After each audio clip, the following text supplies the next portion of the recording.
रथयात्रा 2026 अवसर में श्रीक्षेत्र पुरी को लक्ष लक्ष भक्त और पर्यटकों समागम को दृष्टि रखी पुरी पुलिस पक्षर व्यापक सुरक्षा व्यवस्था सह स्नाचिंग पकेटमारी और संपत्ति असंबंधी अपराध रोकने स्वतंत्र आंटी स्नाचिंग अभियान सफलतार सह चालू रही। रथयात्रा समय विभिन्न थाना स्वतंत्र आंटी स्नाचिंग टीम और सादा पोषाक मुतयन पुलिस कर्मचारी मिलित प्रयास में मोट 103 जन स्नाचर को गिरफ्त कर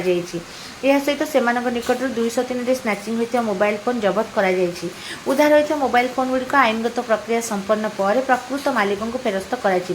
रथयात्रा समय बड़दाण्ड श्री जगन्नाथ मंदिर परिसर समुद्रकूल बस स्टाण्ड रेल स्टेशन पार्किंग स्थान और अन्य जनगहलीपूर्ण अंचल पुलिस स्वतंत्र टीम दिन राति नजरदारी करुछंती। सीसीटीवी कैमेरा आधुनिक वैषयिक उपकरण और गुइंदा सूचनार सहायतार संदिग्ध व्यक्ति को चिन्हट कर तुरंत गिरफ्त कर पुरी पुलिस स्वतंत्र अभियान फल स्नाचिंग घटना पर प्रभावशाली नियंत्रण संभव हुई।